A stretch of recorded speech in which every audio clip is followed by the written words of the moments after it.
Well, welcome everyone. Coach Unia and I are here tonight to talk with you about stress. Stress. So come and join us because I don't know about you, but I felt kind of stressed out today. I was not doing anything major, but just the traffic and the lines to the post office and to get something mailed.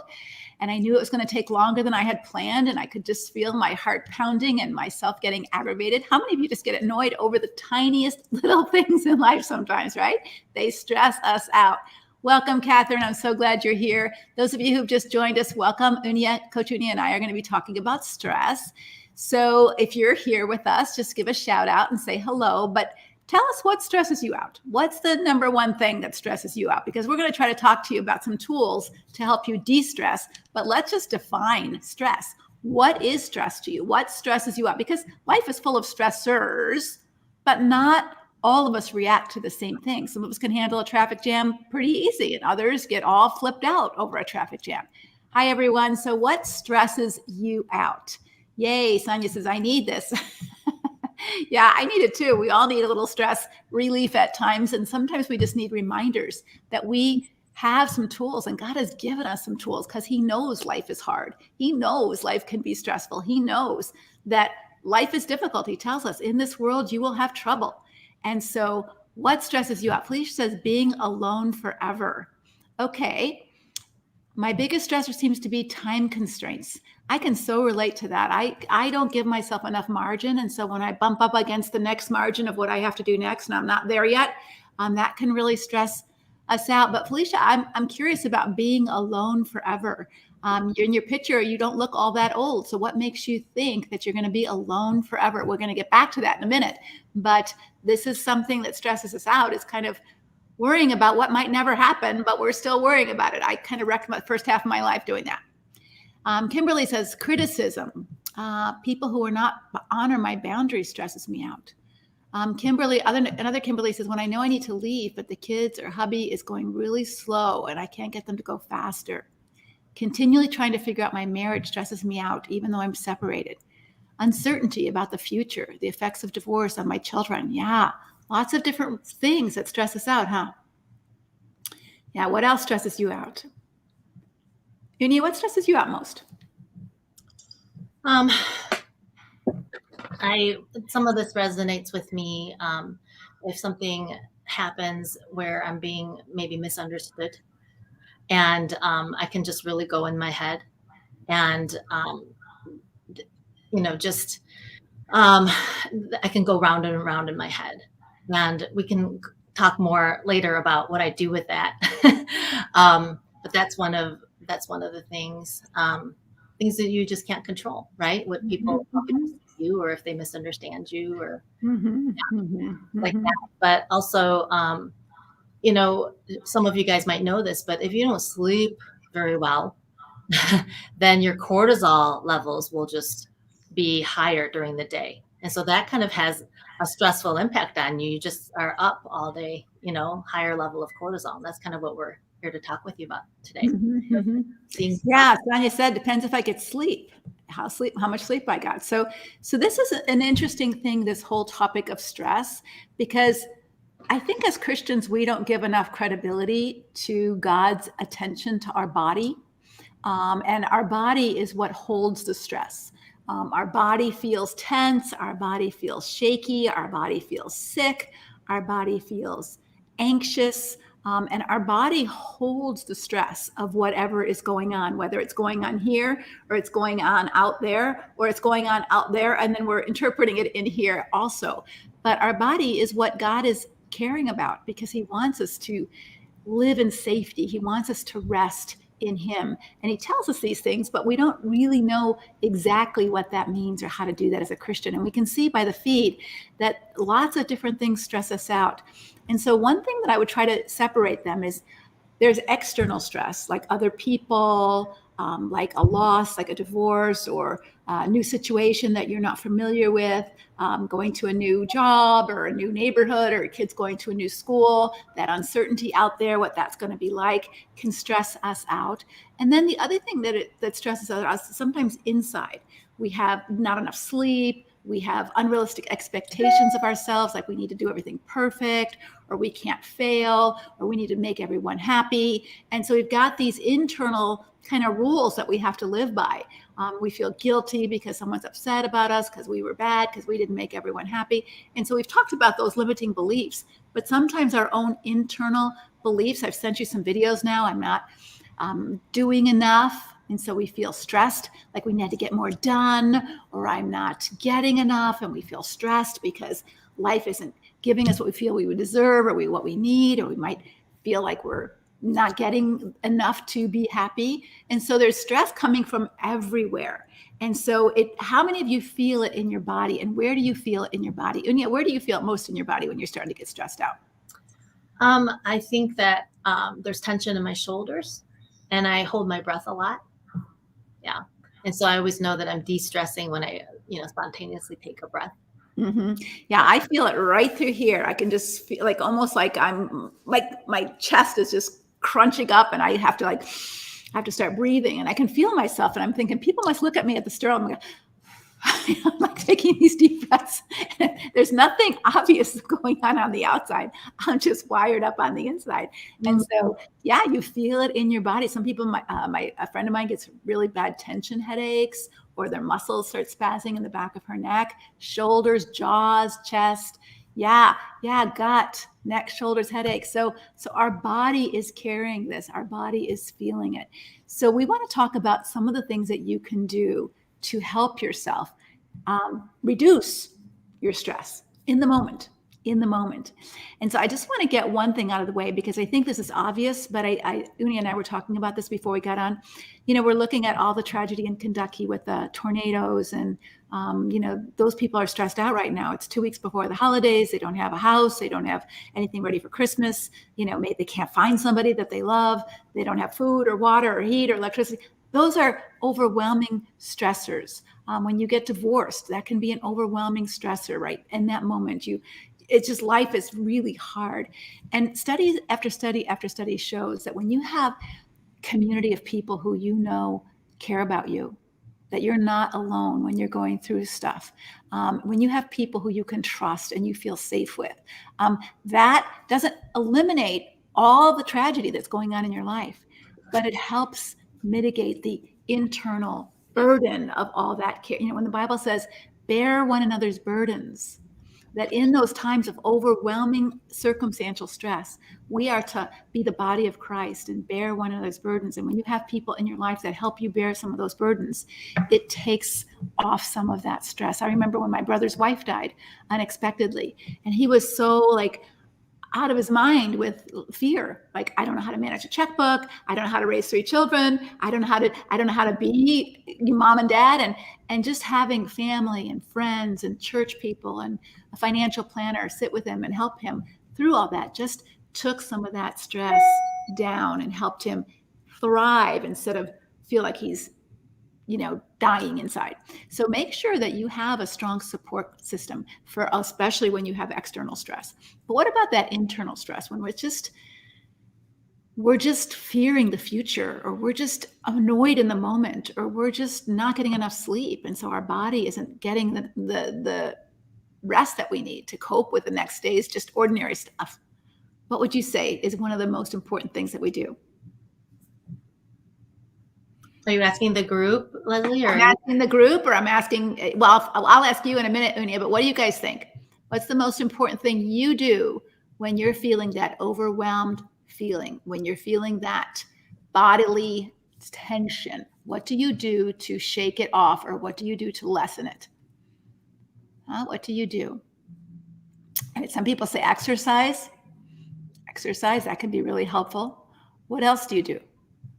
Enough sleep, good diet. All right, Jane said that.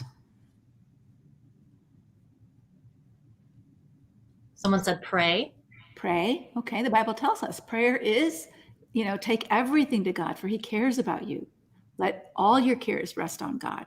And it's hard for us to let them go and trust that he's going to get us through it. But he tells us that, hey, I can carry this burden for you. You don't have to worry about it. And we tend to worry about it. He knows we tend to worry about it. And so he's saying, I am a refuge to you in times of trouble. Come to me. I will help you. All right. Anything else? Yeah.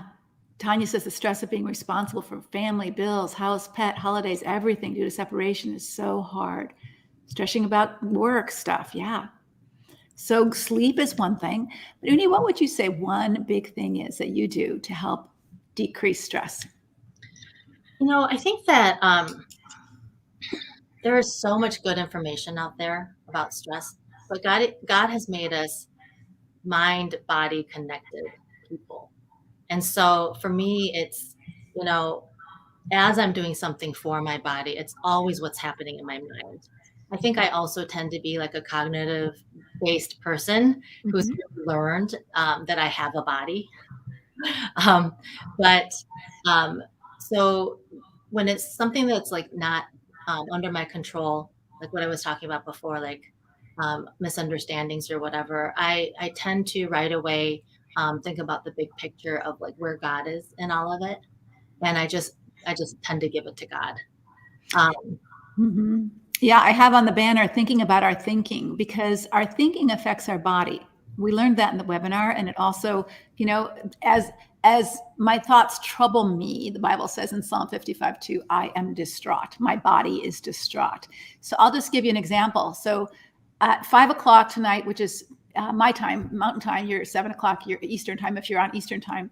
My husband was supposed to be home, so he went out. He got a new motorcycle. He was going to go dirt biking with somebody, and he went out on his new dirt bike to try it out at about 4 o'clock. And he was supposed to be home by 5 o'clock. Well, he wasn't home by 5 o'clock, and by 5:10, he still wasn't home, and that's not like him.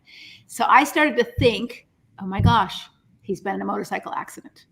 And then as soon as I had that thought, now I don't know that he's been in a motorcycle accident. I have no proof that he's been in a motorcycle accident. I have no evidence to support that thought. But I had that thought. And as soon as I had that thought, guess what happened to my body? Boom, boom, boom, boom, boom, boom, boom. Starting to feel that stress. Like, what am I going to do? What if he's dead? How am I going to get on Facebook Live? I can't do that if he's in an accident. I mean, I'm projecting in 30 seconds, like how I'm going to cope with this. And it felt overwhelming. But it was a thought that I had that I didn't know was true, but just because I had it, my body started to go into react mode. And I had to calm myself down, because it wasn't, I don't know that it's true. It might have been true, but I didn't know that it was true. And so when we start imagining what might be true in our life, and we can imagine lots of horrible things that could be true. We can imagine just the whole United States is going down the tubes in the next 10 years, the way it's going now. Or we can imagine that, we can get into a war with China or with Russia or something else, Korea, and we can start getting all living afraid. And God doesn't want us to do that. And so the first step, our body will tell us, but the first step is pay attention. Think about what you're thinking about. Think about what you're thinking about, because that will impact your body. and it works the other way around too. So it's just really neat how when you think about what you're thinking about, right? You notice the impact that it has on your body, and what you're doing for your body also impacts how you're going to think. And so, um, one of the tricks that people use is a form of exercise, just walking. Actually, they've studies have shown now that while running or more like high intensity types of exercise can increase your cortisol, um, walking lowers your cortisol. And so that's something to maybe think about as you are, thinking about how to plan out your days. Just to take a step outside and also being outdoors can lower your cortisol levels. Mm-hmm. Mhm. Yeah, I have to walk every day. It makes a big difference. And I'm not like walking like to win a marathon or anything like that. I'm just walking, and I walk at least an hour every single day. And I get outside and breathe fresh air, and I listen to good things, because it takes that edge off when you're building up that stress throughout the day. It might be little things, and you pretty soon you feel like you're wound up tight like a rubber band. There isn't even any reason that you can think of why it's that way. And you can start to do that. But if you notice that your body's feeling wound up like a rubber band, you can think about what you're thinking about. Or if nothing comes to mind, you can go take a walk, go outside, and get your body moving and start thinking about something else intentionally, like a Bible verse, like prayer, like Christian music, like a good audiobook that's not a mystery or a scary one. It's a funny one. And if you can start shifting your mindset a little bit and your physicality a little bit, you can lower that cortisol. Even Amy Cuddy talks about the power pose.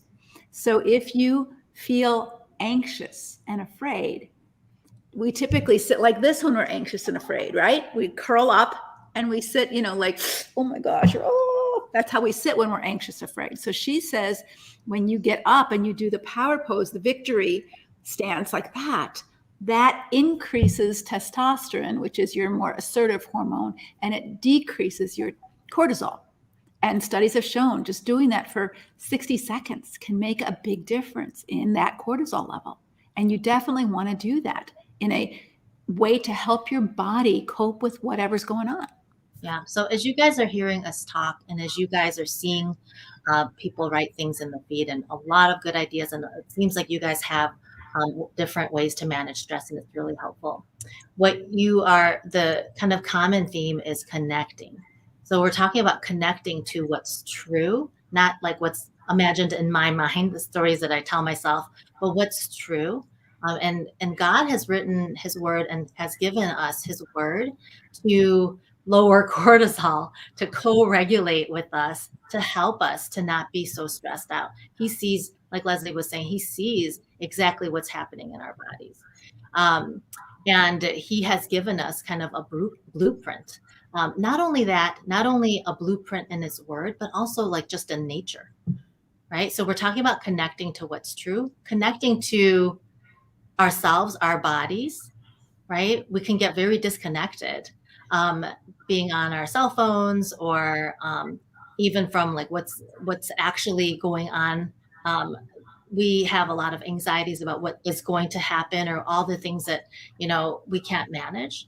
And just coming into the truth of some of the truths that people have here is what I can and cannot control, right? And what right here, God, I ask God to show me what I can do.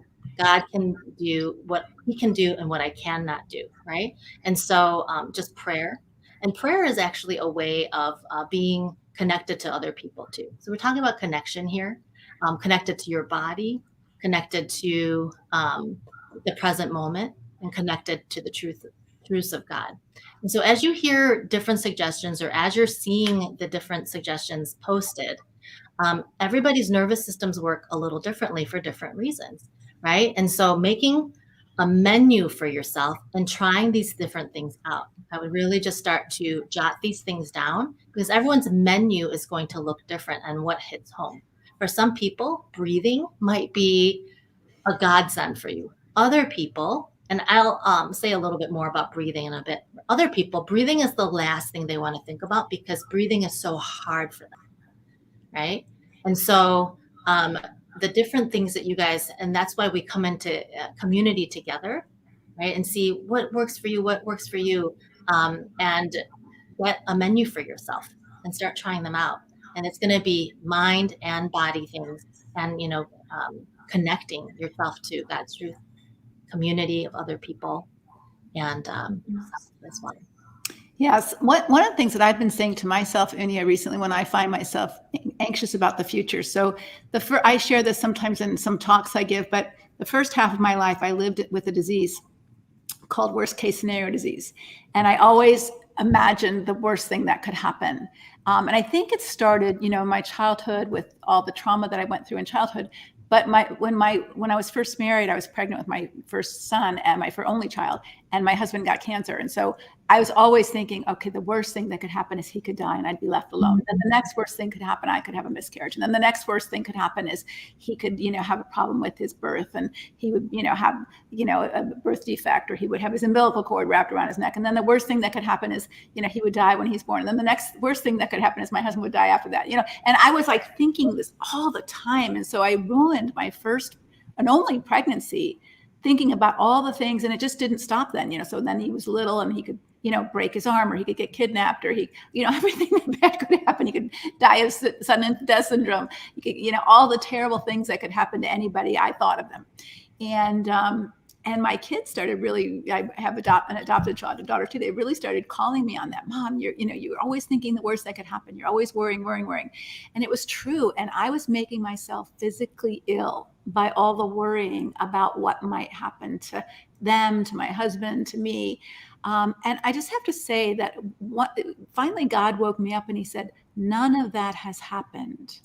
None of that has happened. Everything you worried about, you didn't prevent any of that by your worry, and you can't control the outcome of things. And it really woke me up. And so one of the things I say to myself now is right now in this moment, everything's fine. I have nothing to fear. I have nothing to protect. I have nothing to defend. Things are good because right here in this moment, they are. Now, in the next moment, I might think differently because there's reality, there's pain or suffering in some way. But I was just using my imagination in terrible ways to create a lot of fear in my body. And I think that we tend to do that a lot, thinking that if we can project what might happen and control it, it won't happen. And that's just, we don't have that kind of control. Yeah. And so as you guys hear us talking about, anxious thoughts, or some of you guys might be experiencing depression, what really is helpful to know is how your nervous system works. And so, yes, we are living in a time right now where there is a lot of stress, a lot of reasons for stress. I think being home more gets us more on like on our phones, and our phones, every time a notification comes up, that increases your cortisol, right? And I just lost my train of thought, Leslie. What was I saying?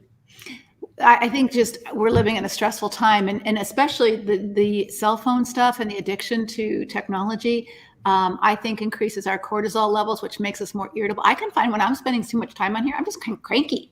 I'm just feeling cranky and irritable and just stressed out. And it is something that we have to really be careful of. I remember now. Yeah. And so your body is riding on a higher stress level. And some of you guys, as you were growing up, didn't have adequate safety. And, I'm one of those too.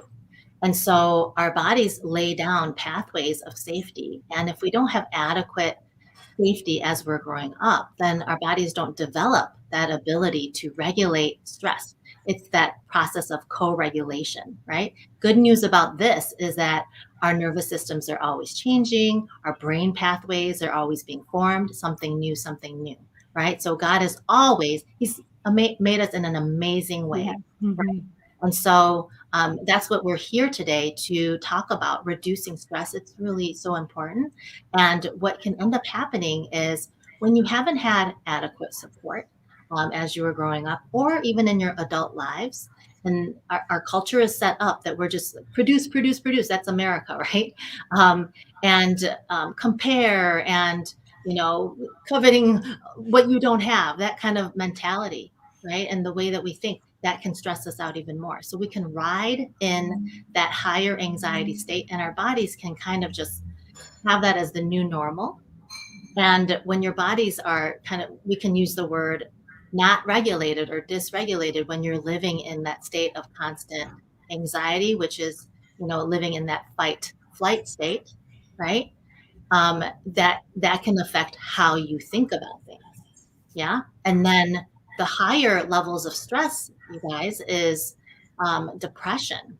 Sometimes, people can get hard on themselves, like, oh, I'm just like, I must not have enough faith or whatever. But depression is a lot of times your body has this awesome mechanism to survive in like high stress state. So if you were to start to drown, then your body, it just shifts over. This is how God made us. Shifts over so that only your brain gets what little oxygen and your heart maybe, right? And so that higher level of stress is actually depression, right? It seems counterintuitive, but if you feel shut down, if you feel disconnected, you can't even connect to your body, right?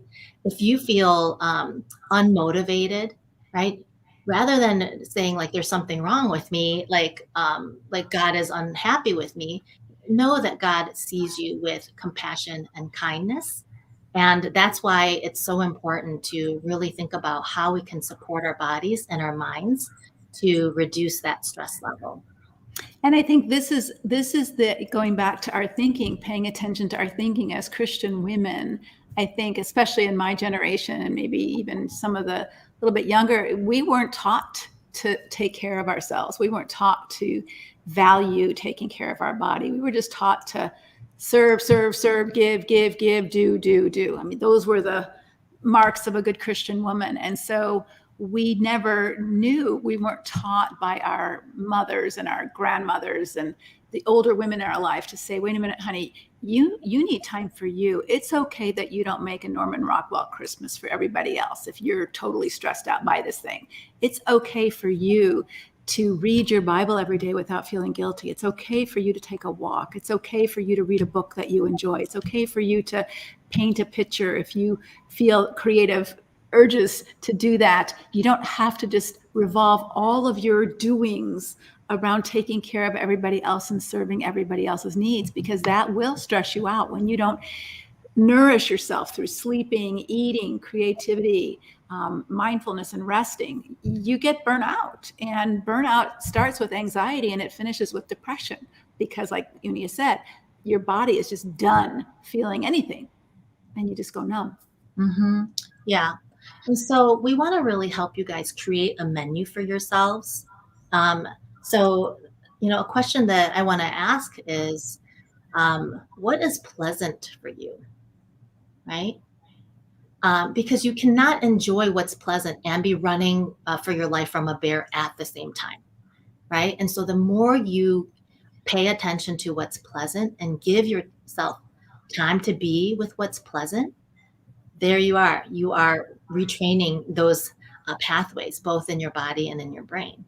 And so for some people, they love taking a bath, right? So I'm going to list off some things and you guys can write these down and share, what's pleasant for you, right? Taking a bath. I love staring at my dogs. They just have the cutest faces. So I just love staring at my dogs' faces, like up close like that. Just makes me so happy to see their little faces. Tea is another one. Being out in nature and walking. And when you're out in nature walking, and I'm in Chicago, so you would think we don't have that much nature, but we have trees, right? We have the sky. We have leaves sometimes. Squirrels. We have squirrels. We have squirrels. We have other dogs. Just becoming really attuned to looking for things like what makes me feel pleasant to just look at, right? Sometimes people are saying walking in nature, watching sunsets, right? What's pleasant for you? Now, some of you guys might know a man named David Powlison. He is, unfortunately, he has passed away, but he used to talk about, the innocent pleasures, the pleasures that don't leave like an oily residue. I love that choice of words. And and so there are things, these are a beautiful list, you guys. Bike riding, kayaking, amazing. Listening to birds, right? Love the sky, right? And so trying these out, because sometimes when you're so stressed, it's really easy to go from one thing to another thing. I have to go to the grocery store, and just taking time. What is pleasant for me, even as I'm doing my thing, right? Yeah, that's so important, even as I'm doing my thing, because maybe you're driving because you have to go to the work or you have to go take your kids to school. But what's pleasant for me when I'm driving? Like for me, pleasant for me when I'm driving is turn off the radio. I don't want to hear the radio and just enjoy the sun on my skin, right? And if I'm paying attention to that, then that ride is so much more enjoyable than it would be if I were just rushing and not thinking about it and leaving the radio on. So think about, even when you're washing the dishes, what's pleasant for you? For me, it's the smell of the the soap and the bubbles, and that's pleasant for me. And if I can focus on that, even washing the dishes doesn't become like, I got one more dish to wash. It doesn't become that. It becomes a ritual of enjoying life, and life is meant to be enjoyed, not tolerated or just gotten through. Mm-hmm. That's what God created us for, right?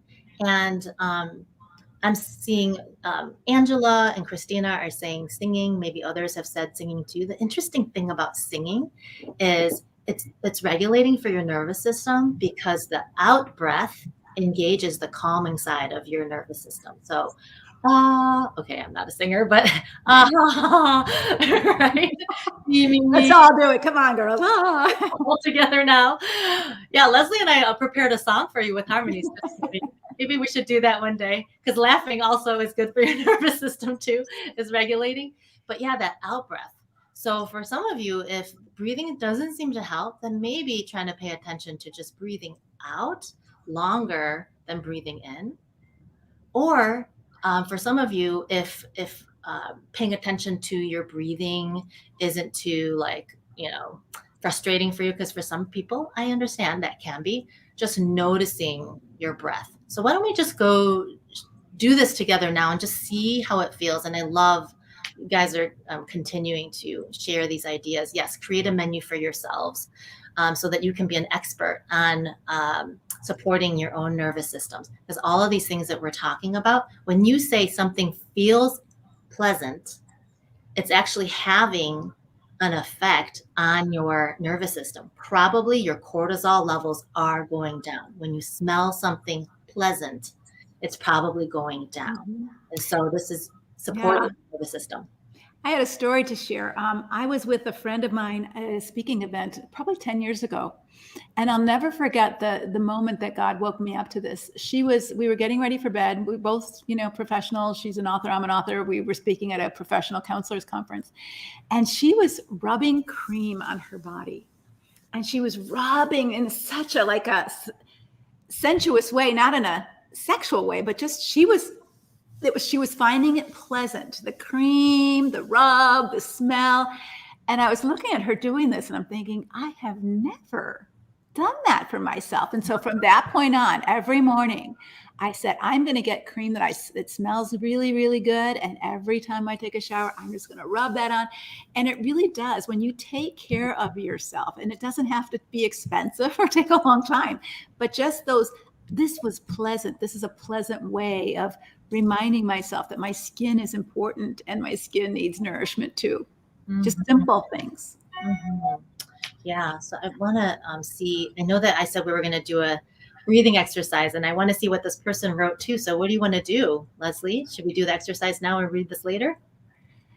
Let's do the exercise now. But one of the things that we're talking about right now is the tools to help you grow into the person you want to be. So you're just not reacting. And one of them is, how do I handle my body when it's stressed out? How do I handle myself instead of just reacting in anger or irritability or frustration? How do I manage to calm myself down if I'm triggered or if I'm upset? And so we have a 6-month group coaching program. Uni will be one of the coaches. We have other coaches that have been on Facebook Live, Leanne and Diana and Elise. We're going to be doing a 6-month group coaching program called Empowered to Change. We talked about how important community is for you, how important it is for you to have that coaching to learn what works for you. Not everything works for everybody. So it's just the menu that you're creating, just like not everybody orders the same thing at a restaurant. You go to a menu because what appeals to Unia might not appeal to me, or I don't like it, or I'm allergic to it. And so understanding what works for you and how you can grow into the person with some help from your coaches and your fellow women, just like you're getting help from all the women on the feed right now. What are they doing to relieve stress? You're getting some ideas that will be on your menu. But if you're interested, we're closing our group program next week. We'll have a meeting on Friday for those of you who signed up, our early bird meeting before the first of the year. It'll be a 6-month group coaching. If you're interested in it, go to lesliebernick.com/change. Because that's going to really solidify all the things that we've been teaching on the webinar, on the emails that you've been getting, on the videos that we've been sending. That's all great for you to use, but sometimes we need that extra time of talking one-on-one with the coach, or extra time being in a small group over a period of time to really get that change solid in our lifestyle, in our mind, in our mindset, in our body, so we can really make the progress that we want to make. And so if that's something that you have been thinking about doing or you want to do, please take note of that website. That's where you would go. And it's lesliebernick.com/change. And we have, most of our groups are full. There's a few openings in some of the other groups. So if you're interested, I would encourage you to go there and check those times out. All right, let's go to a breathing. Okay. I want to give you guys a twofer. You know that term, twofer? Anyway, um, so imagining that you are in a really pleasant place and putting yourself there.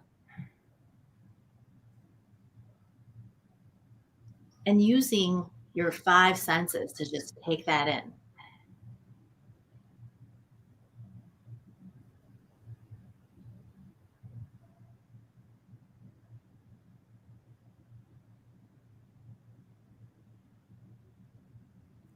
And so just checking in with the five senses. And even if it's like you're on sand right now, some of you, I know you're on sand, feeling that underneath your feet, even the temperature of it. Okay? And now we're at that place. And then noticing whether you feel a little bit more at ease in your body. And if you do, just taking note of it, because that's also sending a signal of safety for your body when you notice where you feel a little bit more ease. Then for some of you, if you took a spontaneous breath right now, just noticing that you did that.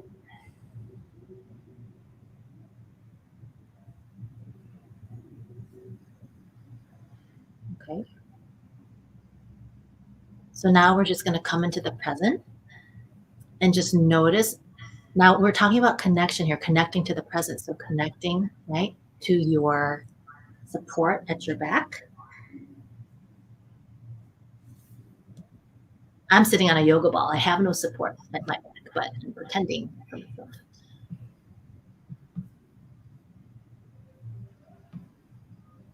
And then just noticing the support underneath you.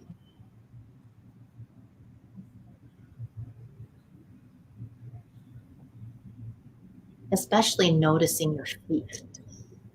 What are they supported by?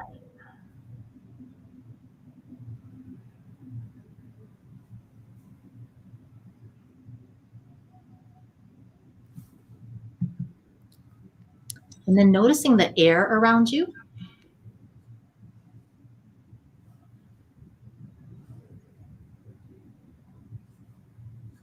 And then seeing how that air is making contact with your skin.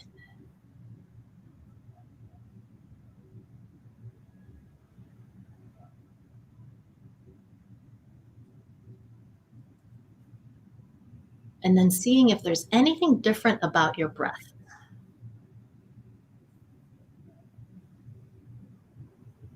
So I'm noticing that I'm breathing a little bit more, like the breath is reaching a little bit lower. I'm not trying to change my breath at all. I'm just noticing it. And by noticing your breath, you might notice something different happening.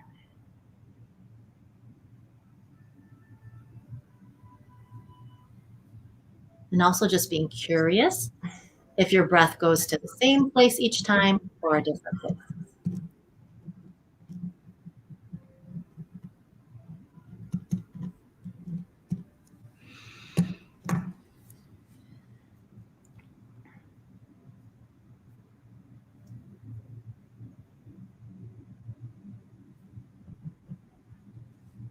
So seeing if it reaches, like, does it reach your feet?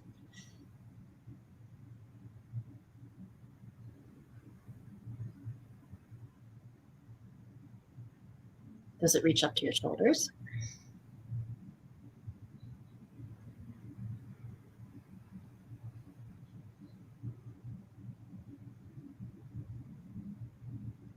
Does it reach your back?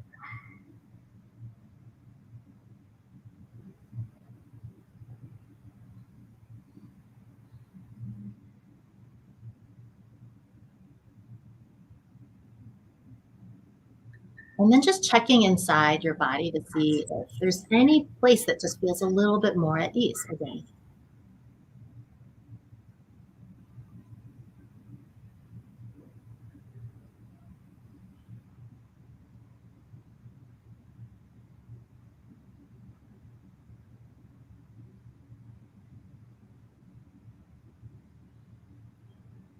And then let's just do this breathing thing where you guys can do this with your kids too, if you have kids that you want to help them to regulate as well. So with them, you could say, pretend that you're blowing on hot chocolate. I saw someone loves hot chocolate, me too. So fun. Or that you're blowing into a balloon, right? And so we're going to just blow out longer than blowing in. So maybe even like making like a small, like you're breathing out of a straw. Yeah. Straw or a balloon. So let's go ahead and just try that together.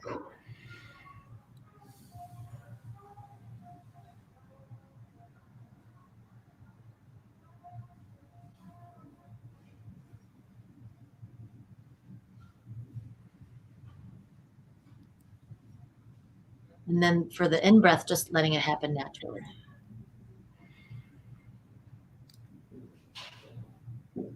And then let's just do it one more time.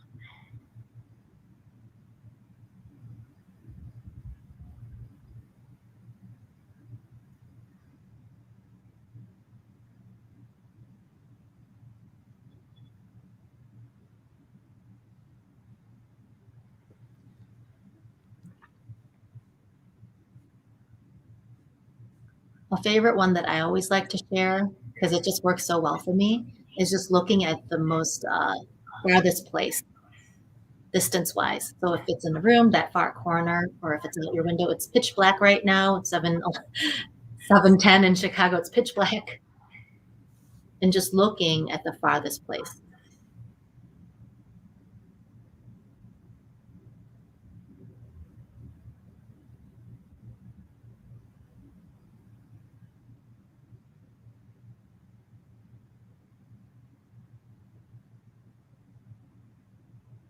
And now let's look for something pleasant.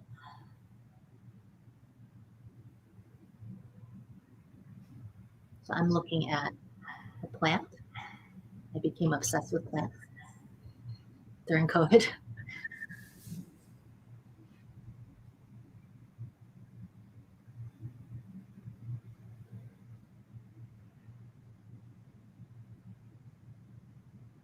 And then checking inside to see where you feel a little bit more at ease.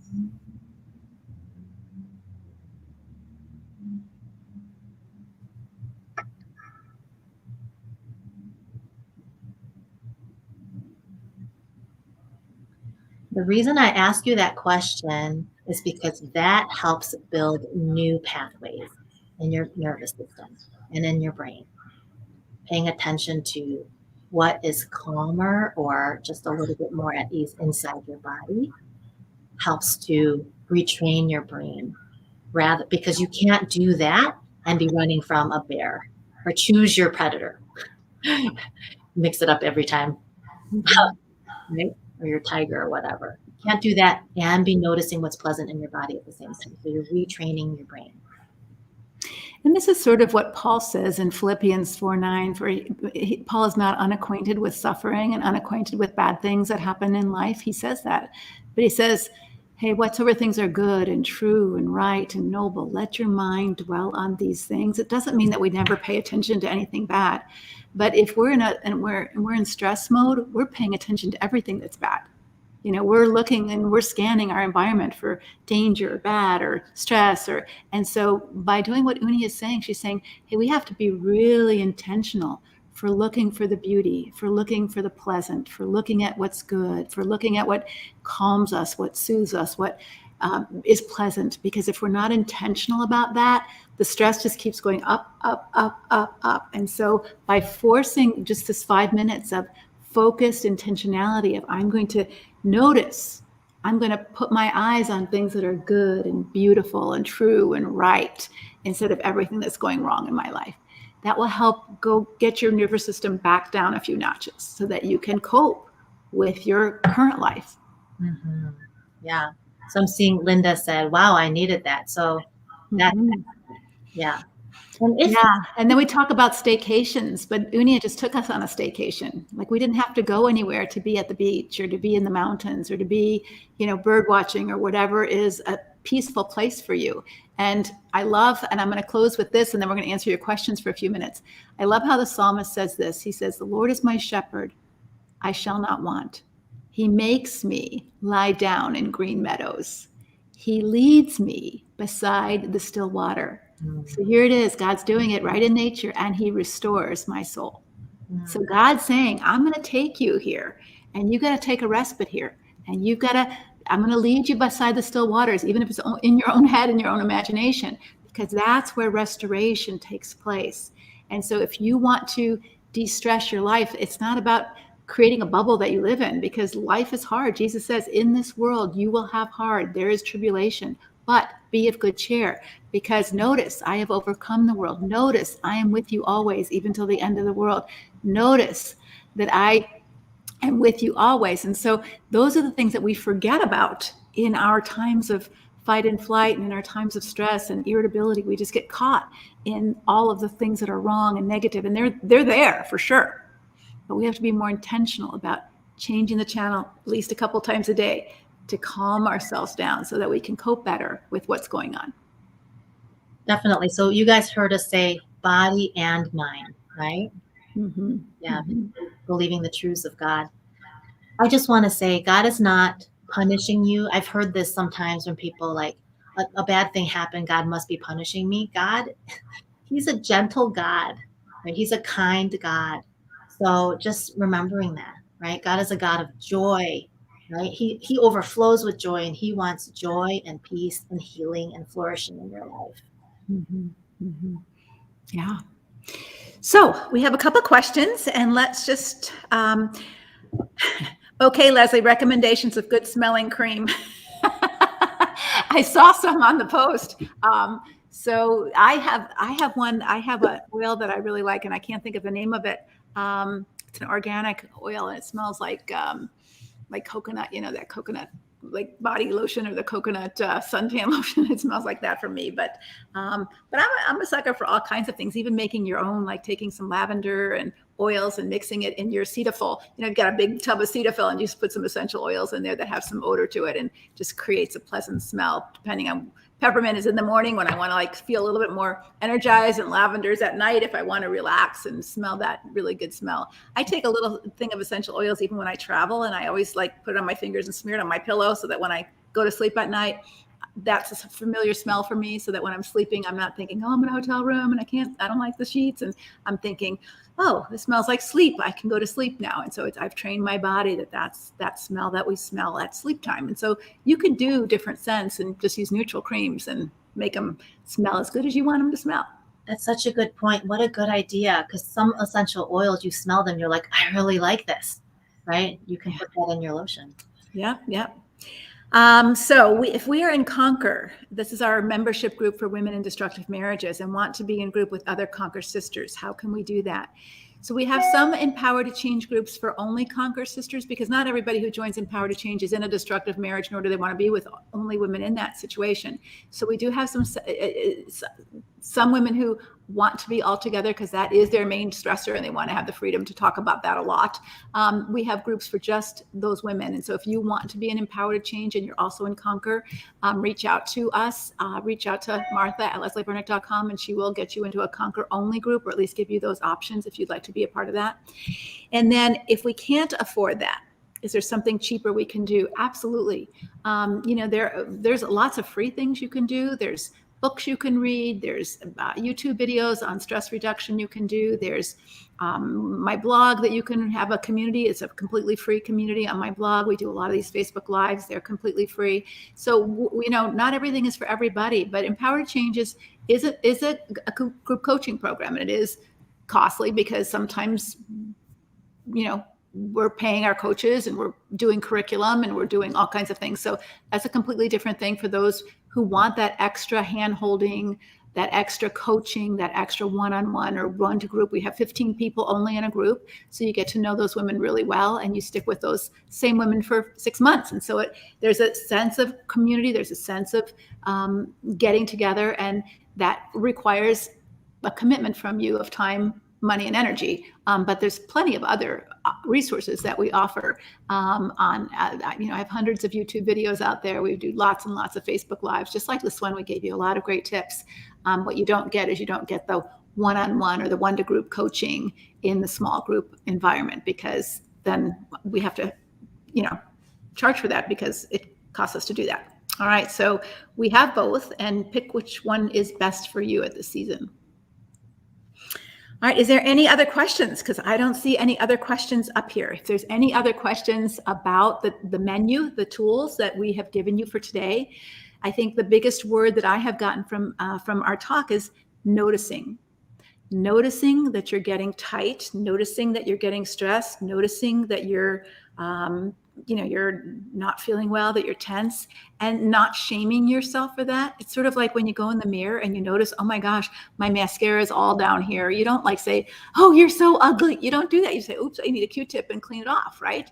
So when you notice something about your clothes or your, if you have lint on your skirt or something like that, you just brush it off. You don't like beat yourself up that you have lint on your skirt. In the same way, when you notice that your self, body, mind, spirit is feeling, I would use call the word scratchy, like that's what it feels like inside. Then you have to readjust, just like if you felt like your little arm was cricked or something and you wanted to like stretch it out so that it popped that muscle and you could feel more flexible again. So don't beat yourself up when you are curious about that or notice it. Just notice it. Take some time, a couple times a day, if you're especially under a lot of stress, to notice where that tension is hanging out, your shoulders and your neck and your jaw and your stomach. And take some deep breaths, do some of the noticing exercises to see if there's some things that you can do that relieve that. Sleeping, all the things that we've talked about today. And then notice, like Unia did in her exercise, notice, did that make a difference? When I took some time and just rubbed some pleasant smelling cream on my skin and took a moment for me, notice, do I feel a little calmer? Do I feel a little stronger? If not, then take a walk. Notice, did that help me calm down a little bit? Mm-hmm. Where did it help me calm down? Do I feel a little bit less tense in my chest? Do I feel more positive in my mind? Spend some time in prayer. Notice, did that help? So those are the things that we're teaching you. It's not a matter of, oh, if this doesn't work, something's wrong with me. No, it just might not be the tool that you need. Sometimes, I'm reading my Bible and I'm like, this just feels like it's not getting anywhere in my head today. Mm-hmm. I'll go listen to some Christian music, right? Mm-hmm. Or I'll listen to some poetry, or I'll do something else. I'll listen to, something classical even, and listen to the beauty in that, the birds, listen to the beauty in that. I don't have to do the same thing and always expect that it works. That's right. Yeah. Creating that menu for yourself, depending on where you're at during the day. Mm-hmm. Different day, right? Something sometimes, some things, a different thing might work. So trying to really get outside. Leslie, by the way, I can hear my voice as I'm talking, so I'm getting distracted. But stepping outside, just trying that, seeing what that's like, because that's, research says when you walk, it lowers your cortisol levels. Mm-hmm. I also take magnesium at night for sleep. And smells, like you said. So there's just so many tools, you guys, in the feed when you go back and look at the comments, and just being curious about what worked for you. Some of you might be more cognitive at first, and that's awesome, and then trying to bring it back to your body as well. So yeah. One of the things I tend to use my imagine. This is something that I've learned when it says, our imagination is powerful. And so when I used to imagine all these horrible things that might happen, it would take me to a dark place. But I can imagine all kinds of beautiful things too, like our staycation. And one of the things I imagine for my body that's been really helpful for me, and I love to be in the water, like a warm water, like not so hot as a jacuzzi, but a pool, but not a pool. I don't like the chlorine smell. So I picture myself in this ocean, but it's not cold. And I'm in a big inner tube, and I'm just like floating. I'm just relaxed in that big inner tube, and I'm just like riding the waves. They're not too much. And I feel like that's where it says, where John says, I have come to know and rely on the love that God has for me. So I think of that verse when I'm relying on that inner tube to carry me, and that I'm not doing it. The water's doing it. The inner tube's doing it. And it just calms my body as I think of that verse. And so find what works for you. And again, it might be your own verse, but there's plenty of verses that we can use our imagination and picture something very comforting and soothing and calming. And that's what our body needs to calm down. Mm-hmm. Yeah. All right. So I don't see any more questions. So we're going to close for tonight. Tomorrow morning, tomorrow at noon, we have another Facebook Live, and that Facebook Live will be, so we've talked a lot about what you can do to help your body, what you can do to help your emotions, what you can do to help your thoughts. So tomorrow we're going to talk about the part of you what is that part? What is that part of you that has executive function over these other parts, so that you can take charge? Otherwise, we're just reacting out of our body and our mind and our emotions. We're not thinking about our thinking. We just are our thinking. We're not thinking about our body. Our bodies are just reacting. And so what's the part of us that observes, that notices, that's curious? And so we're going to talk about how to find that part and how to build that part, because that is what God calls our true self. Our emotions and our body aren't our true self. They're just part of who we are. It's not actually who we are. And so we really want to help you understand that. I'm going to have pictures and diagrams, and we're going to talk about that tomorrow. So if that's something that you are interested in, I heard somebody say that she's losing sleep at night because she can't figure out who she is. And so if that's part of your journey, that you're starting to figure out your emotions and you're starting to figure out your thoughts, but you're still not sure who the you is in there, then come tomorrow at noon Eastern time, and we will help you figure that out. Who is the you inside of that? And our Empower to Change course that we're doing, the 6-month group coaching, spends a lot of time in the deep dive, because so many women have learned to just be satisfied with a role. I am a wife. I am a mom. That's not who you are. That's what you do. And I hope you do it well. But who you are is how you do what you do, right? Not what you do isn't who you are. That's not who you are. It's just a role that you play. And I hope you play it well, but you play it well because of who you are. Not because you're a mom, but because of this other part of you. So where is that part of you? When Paul says, don't let anger control you. Well, who's the me that's not supposed to let anger control me? That's the part we're going to talk about tomorrow. So I'm looking one more time, no more questions. So I'm going to let it go for tonight. That's fine. I'm going to go, and Unia, you're going to go, and we will talk to you tomorrow at noon Eastern time. Who are you? Who are you, and how do you figure that out? We're going to learn how to do that tomorrow. So come on back. I will be here, and I'm not sure who's going to help me. I think it might be, I'm not sure. It's not on here, so I'm not sure who it is. But somebody will be on to help me as well with you. So we'll see you tomorrow. All right? Take care. Thanks for being with us. Bye-bye. Thanks, Unia. Hold on. Let me end this broadcast.